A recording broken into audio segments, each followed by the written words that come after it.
LeBron James and like the Warriors, Steph Curry have used those platforms to take on social injustice. I mean, they're NBA players. I'm around them all the time. I'm much more curious of what you have to say about them than any NBA player or any famous person in Hollywood. They're probably the last people on earth that I would ask their opinion of political views. This is now former Boston Celtics GM Danny Ainge telling black NBA players their opinions of being black in America equates to nothing. Thoughts with the season approaching? How do you feel with the position you're in right now?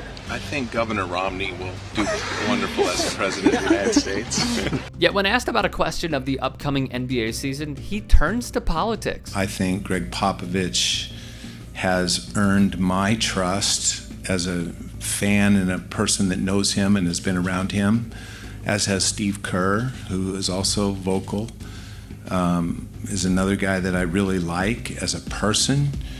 I don't like all their opinions, but I do respect their opinions. I find this particularly interesting. Here's why. Their self-interest, their greed, their lust for power outweighs their love of country or their sense of duty to the Constitution or to public service. Take Spurs head coach Greg Popovich, who Ainge invoked. The history of our nation from the very beginning, in many ways, was a lie. Pop has a lot to say to the press. The president, because it's instead of unifying and trying to calm the storm, he's creating it over and over again. We see it with his tweets every day. He also praised Steve Kerr. What do all three of these men have in common? Don't look too hard or overthink it. Ainge values the opinions of white men. Like I said, Steve Kerr and Popovich, yeah, I like listening to them, but there's not very many players that I really care what they have to say about that are influencing me in any way on any aspect of life. Ainge was asked of Steph and LeBron, and he purposely brought up two Caucasian coaches. This is just about as poor as it gets for an executive like Danny Ainge, who has been in the Boston Celtics' front office since 2003. I'm just looking forward to competing with my teammates, and hopefully we can just keep it strictly basketball.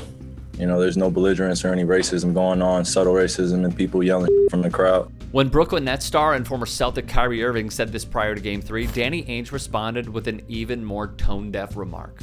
I never heard any of that from any player that I've ever played with in my 26 years in Boston.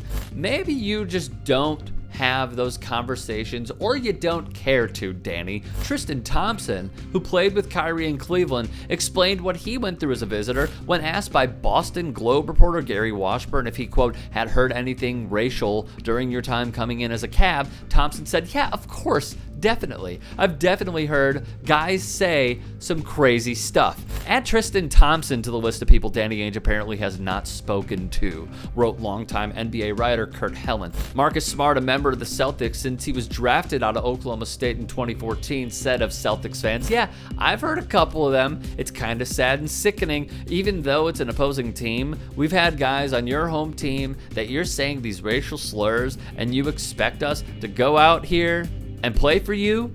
It's tough. Add Marcus Smart to that list as well. Black players have been the target of racism in Boston for decades. Bill Russell, who helped the Celtics win 11 championships, once referred to Boston as a, quote, flea market of racism. Robert Parrish, who played in Boston for 14 seasons and won 3 titles, has also spoken about being racially taunted. In baseball, then O's outfielder Adam Jones and should-be Hall of Famer Torrey Hunter brought the issue to the forefront, saying they both experienced racism when playing in Boston at Fenway Park. Hunter even included a no-trade clause to Boston in his contract. It tells you something. DeMarcus Cousins was racially abused by a Celtics fan, with Boogie citing the slur in an interview with Yahoo Sports' Chris Haynes. The fact is, while Ainge's stance is that he's never heard from players in the past that they've experienced racism while at TD Garden, that doesn't mean it's not happening. Danny Ainge showed exactly what white privilege is today.